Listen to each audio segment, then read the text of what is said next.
Now, we're ready for the story.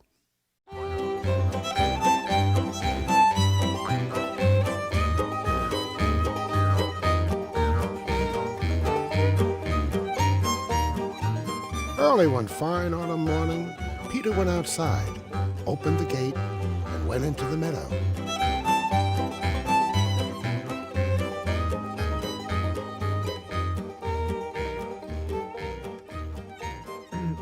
One of my former students from when I was the director of an alternative high school in Vermont, in Montpelier, Leif Dutton, who we became good friends and we played music together.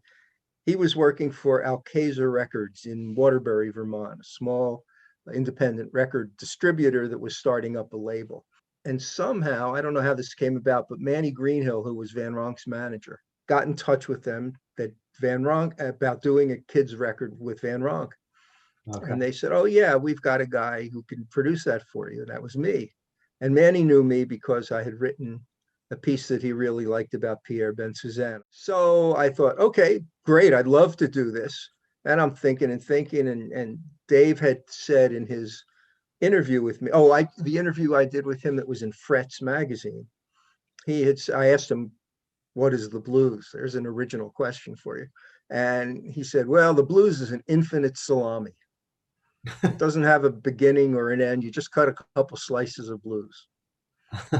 So I thought, oh, there's a catchy title for a kid's album. We'll call it The Infinite Salami. And we'll do it live. Well, that idea, no go. Didn't, I mean, Van Ronk hated it, man. He said, no, he has a specific thing that he wants to do. He wants to do a jug band version of Peter and the Wolf. You know, the Prokofiev piece that introduces kids to the instruments of the orchestra by each instrument being a character in this old Russian folktale.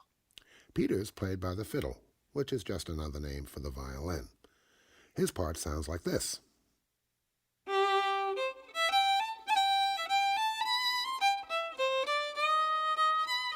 That's what Manny said he wanted to do. And I said, okay, sure. Well, first, Dave had to approve of me. So Leif, my former student, and I went down to New York and had dinner with Dave in the Village at a Chinese restaurant and talked and drank wine and listened to his stories and talked about what we were going to do and how to do it. And we needed a music director. We needed somebody to take this orchestral piece and shrink it down so a jug band could do it. He had one person in mind, and I said, yeah, that might work, but how about Billy Novick?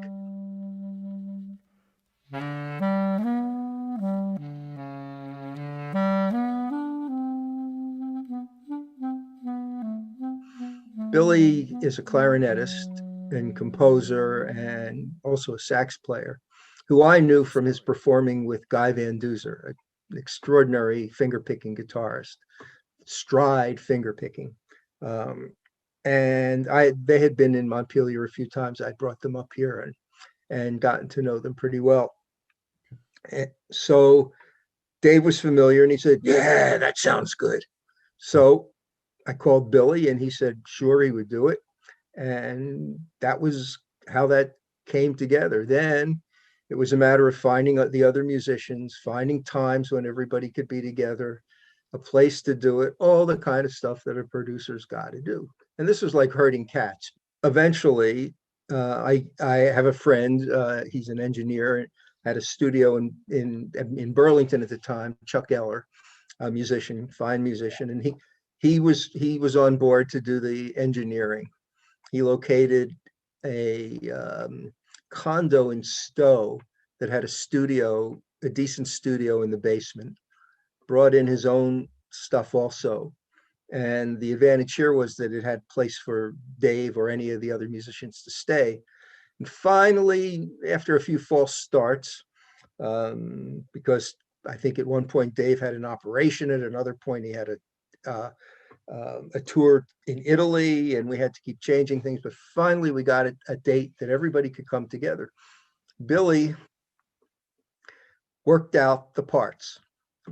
he had ideas for what instruments would do what, and we talked about it, and Dave talked about it. And finally, we came up with all of that. So he wrote out the parts for each musician. I mean, this wasn't a, play what you want here, just over these chord changes. These are melodies and harmonies that Prokofiev wrote, and we want to try to stay as close to them as possible.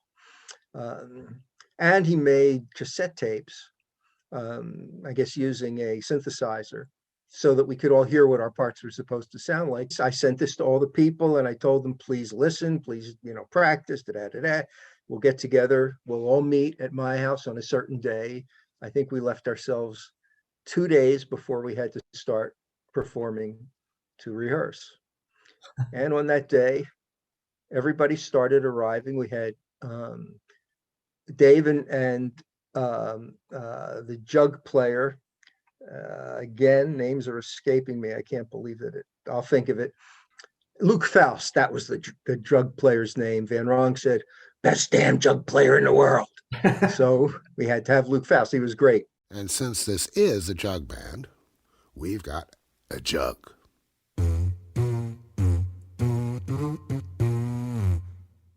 They arrived from New York together. Okay. And then we had Jay Unger on fiddle. Jay is the one who wrote Ashokan Farewell and has done a lot of the fiddle music for the Ken Burns pieces, now a very well-known and highly respected fiddle player. I was going to play guitar and banjo, except for one very complicated part that the late Gordon Stone, agreed to play.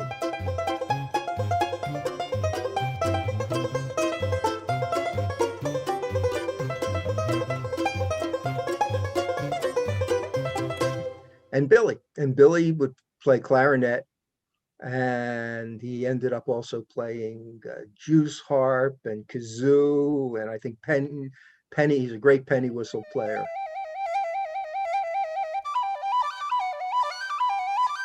And that was the group.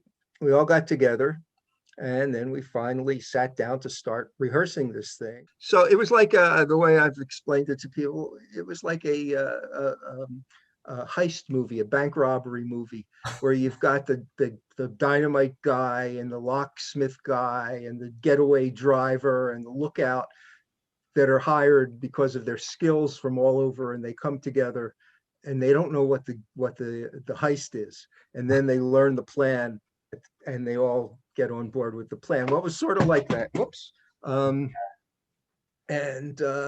But we did it. So anyway, we went over everything, we did everything, and we had dinner and we farted around and told a lot of jokes and had a really good time. Well, the next day, we had another day of rehearsal, and we sat down, and it was who played this here? What did you do? We had all taken notes. Again, it was like we were starting at square one. But finally, we had an idea of what we were doing. Fortunately, the pieces divided up into small sections. So it wasn't like we had to play 20 minutes straight through. Some of them were 30 seconds long. Some of them were a minute and a half.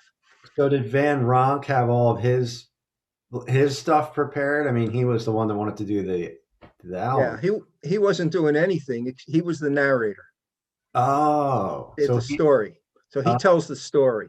And I had rewritten the script there are many versions of Peter and the Wolf. As a kid, I had grown up to one with the English actor Basil Rathbone. That's how I knew it. But there are a zillion Peter and the Wolves, but no other jug band one. This was a Greenwich Village 1960s, God knows what substance fantasy that Van Ronk had been nursing for all of these years. So we did it. We did it piece by piece. Chuck was great at figuring out how we could best do this.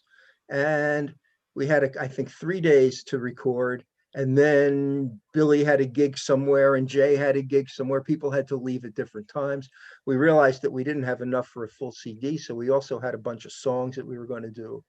And we got everybody to record their parts for the song. Somehow we made it happen. And a lot of this time, Dave was drinking coffee and smoking cigars and cooking. He would like to he was making spaghetti for all of us. We were in this condo. It was very convenient. Cool. So we got it done. We were down to the last night, and it was about, I don't know, 1 or 2 in the morning, and everybody had left except for Chuck, the engineer, and me and Dave and Luke. And we said, okay, we need to do you need to do a narration track that we could just use to piece the pieces together, because Dave was going to come back, so that we'll have the thing continuous for when you get here and we can time things. So he said, okay. And he just sat on this couch and read the script. And when we were done, we all looked at each other and said, that's it. It was done. Just like that. Yeah. And So then you had to match it up with the music? yeah. Okay. Yeah. But he just Yeah. read it all in one take? He just went one take. He just went right through. Yeah. Wow. It was fabulous. Had He did have to come back because he had to record the vocals for the songs. And Okay. there might have been a few things that we had to patch up, but that's how it was done. Yeah, at 2 or 3 in the morning. But he had so much coffee in him, I don't think he slept for the next week. So was he pretty easy to get along with? I mean, He was great. We really got Yeah. along really well. As I said, he was a bit of a contrarian. So that one of the songs, I remember this very distinctly. One of the songs we decided to do was Mersey Notes.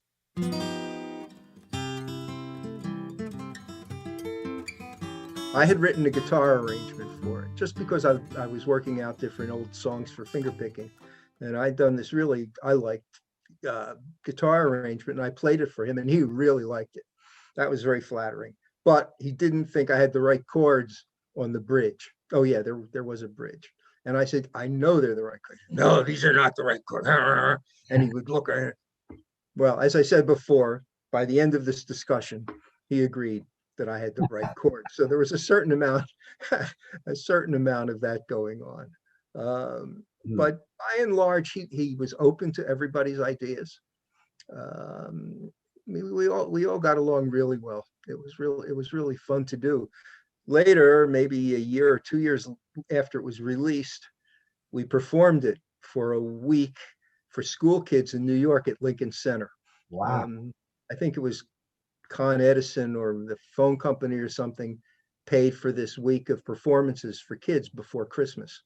And it was us and I want to say magician, but I don't, maybe it was a magician. I'm not sure.